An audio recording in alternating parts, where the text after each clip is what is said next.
material muito bacana, uma entrevista muito legal com o Jorginho, técnico do Cuiabá. O Jorginho que tem uma história muito importante no futebol brasileiro, como jogador principalmente, né? Como treinador o Jorginho ainda tá tateando as coisas, mas como jogador, Jorginho foi um monstro, campeão do mundo, inclusive com a seleção brasileira. Mas como treinador, o Jorginho agora tenta dar um jeito no Cuiabá. Aliás, é bom o trabalho do Jorginho no Cuiabá. O Cuiabá tem um trabalho bem bacana na Série A do Campeonato Brasileiro. E agora você acompanha então e confere essa conversa do Elia Júnior com o Jorginho. Fala aí, Elia! Na ponta da linha. Olha o corte. Cabeçada do Jorginho, gol! É mais um momento de festa no futebol do Brasil. Bebeto cobrou o córner. Jorginho deu um toque de cabeça. Vamos ligar São Paulo ao Mato Grosso. Te dar um abraço muito especial ao Jorginho, técnico do Cuiabá. Grande Jorge, seja bem-vindo, um abraço. Obrigado, Elia. Um prazer, meu irmão, falar contigo. Já estamos tentando já há algum tempo e que bom que deu certo, porque você é um cara que eu tenho um carinho especial. Você é daquela época em que a gente sentava para bater papo, falar sobre futebol, falar sobre a vida e era tudo em off, né? Então, você é um cara muito querido. Ô Jorginho, eu estou impressionado aí com os seus números à frente do Cuiabá, não porque eu já não confiasse no seu trabalho, tenho dito aqui, não é porque está com você, mas eu tenho dito aqui que tem profissionais que são diferentes e fazem a diferença quando sabem exatamente o tamanho da estrutura que vão encontrar, o tamanho do elenco que vão encontrar, e é muito importante saber isso para poder saber até onde pode ir e até onde não deve ir. Mas os seus números são surpreendentes, inclusive acima da expectativa, não, Jorge? Eli, a gente fica muito feliz com o que está acontecendo aqui, né? O clube é jovem, tem 20 anos de vida, é um clube que está se estruturando agora, entendem que estão chegando na Série A e que precisam realmente permanecer. Clube muito sério, que tem todas as suas contas pagas em dia, tem uma boa premiação, tem um bom salário, está montando uma estrutura muito boa, para que a gente possa realmente desenvolver o trabalho. Cheguei aqui, a equipe não havia vencido, que bom que nós passamos a vencer, tivemos empates e vitórias, mais empates e vitórias do que derrotas, então conseguimos alcançar uma pontuação, como você falou, de 24 pontos. Para muita gente é uma surpresa, mas para nós aqui conhecemos o elenco, são 25 jogadores de linha, com mais 4 goleiros, mas apesar de ser um grupo enxuto, é um grupo muito comprometido com o objetivo. Em princípio, permanecer na Série A. Claro, se nós tivermos uma pontuação, se Deus quiser vai acontecer no segundo turno, a gente pode pensar em algo mais, quem sabe aí numa Sul-Americana.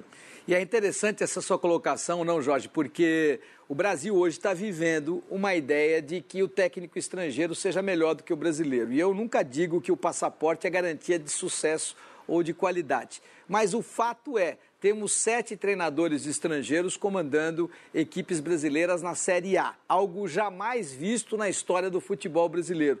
Então nós precisamos de treinadores brasileiros que apresentem resultado, porque ninguém vai escapar do resultado, não, Jorginho?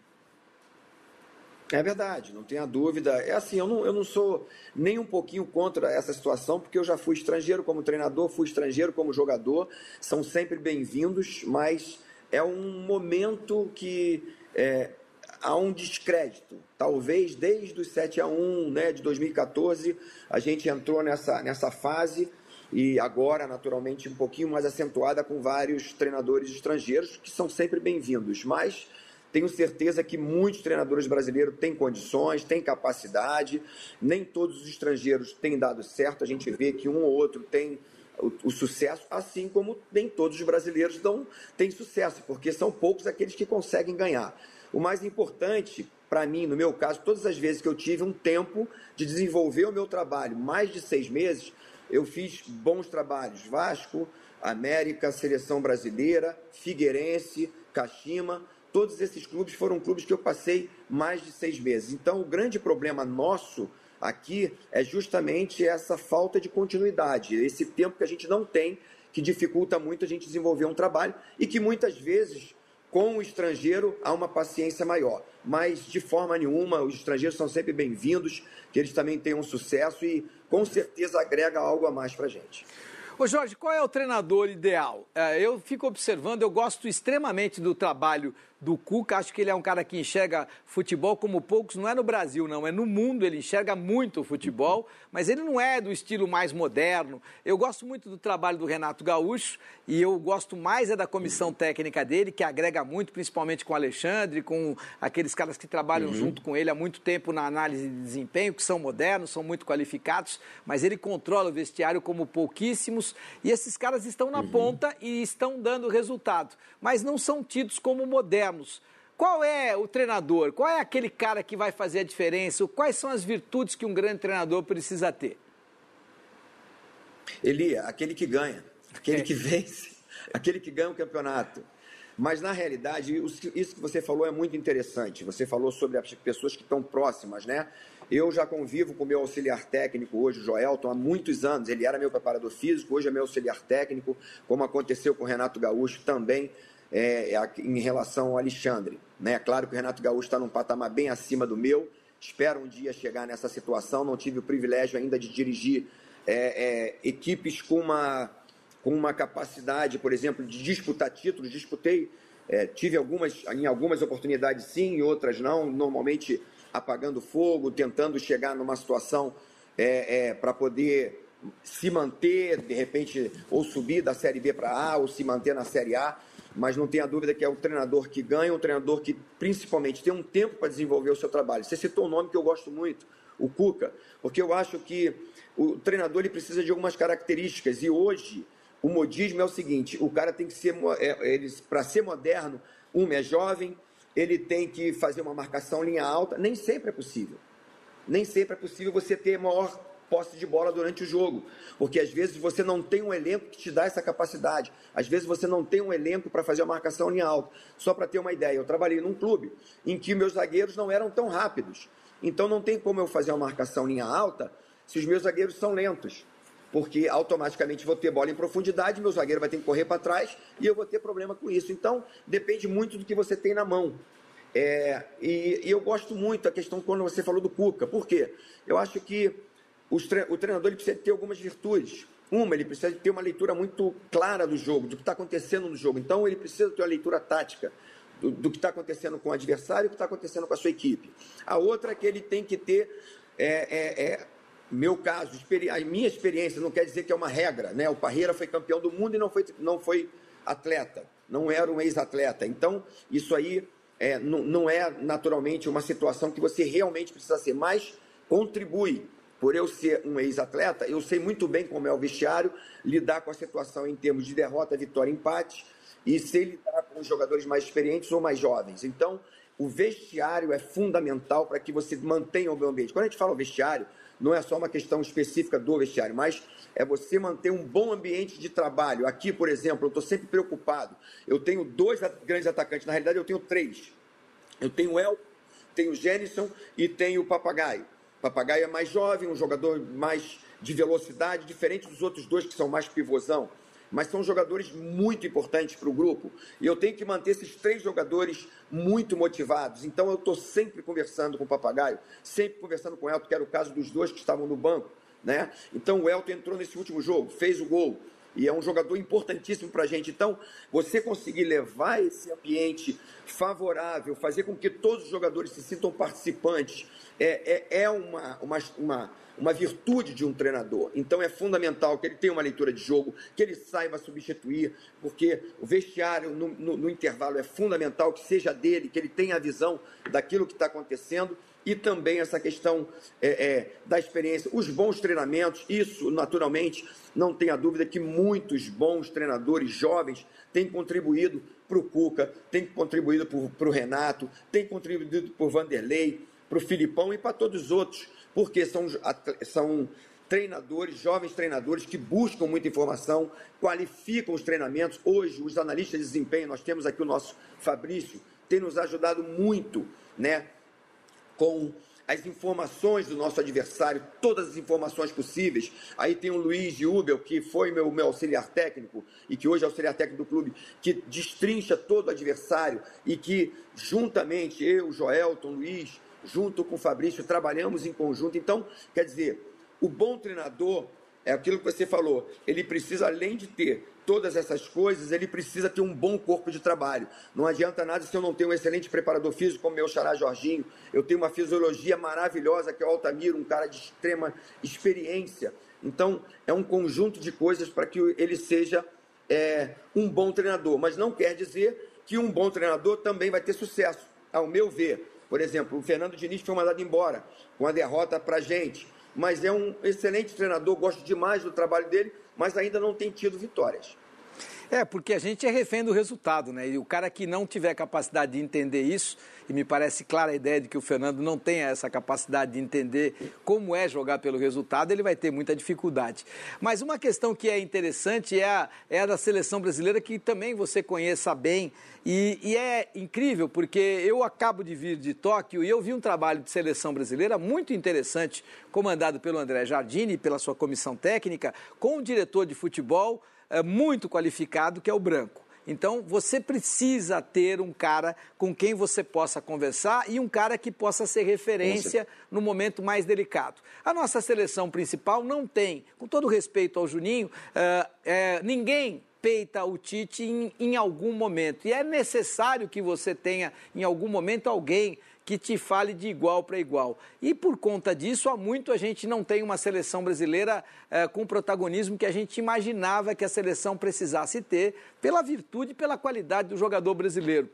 Você não acha que está na hora da seleção brasileira ter um assistente técnico com a competência de um Paulo Roberto Falcão ou de um Carlos Alberto Parreira, um diretor executivo de futebol com a qualidade e com a força de um Branco, campeão do mundo? Por quê? Porque em algum momento alguém tem que falar de igual para igual com o Tite para que essa seleção possa evoluir. Ou eu estou errado, Jorginho? Elia, é muito difícil falar da seleção brasileira por eu ter estado lá. Né? Então, fica muito difícil de querer expor a minha opinião. Mas eu quero dizer o seguinte, do lado do Tite, além dos auxiliares que ele já tinha, tem o César Sampaio, que é alguém que eu tenho um respeito tamanho e que tem muita, mas muita experiência e um cara extremamente equilibrado.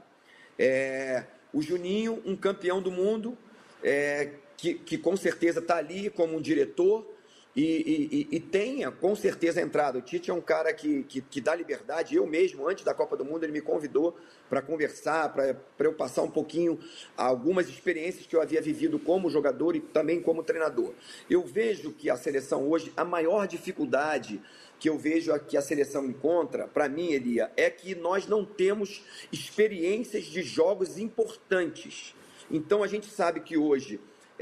importante que eu digo assim, contra seleções europeias, porque hoje nós temos aqui uma supremacia muito grande em território sul-americano. Nós sabemos que a nossa seleção é melhor do que a Argentina, é melhor do que a Uruguai, é melhor do que Paraguai, Chile, mas a gente não tem essas experiências por uma série de razões. Está difícil de arrumar pelo calendário dos europeus, está difícil de arrumar amistosos com as seleções europeias. Isso dificulta essa troca de informações. É diferente de nós termos os nossos jogadores lá nos seus clubes, jogando futebol europeu, e jogar um jogo com a seleção brasileira contra uma equipe europeia. Esse é um dos maiores problemas que a seleção brasileira está enfrentando hoje.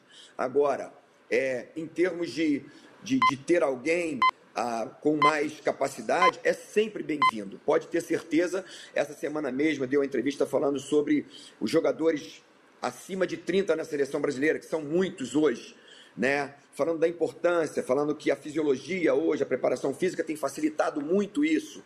Então, essa experiência, seja no campo direto ou ao entorno dele, é fundamental. Quem sabe, no caso aí, como você citou o nome de um cara que eu tenho um carinho especial, que é um campeão do mundo também, o próprio Branco pode ser alguém que possa ajudar, porque ele viveu 3 Copas do Mundo, 2006, 2090, 90, 94 e 98. 1990, 1994 e 1986, estou com 2000 na cabeça.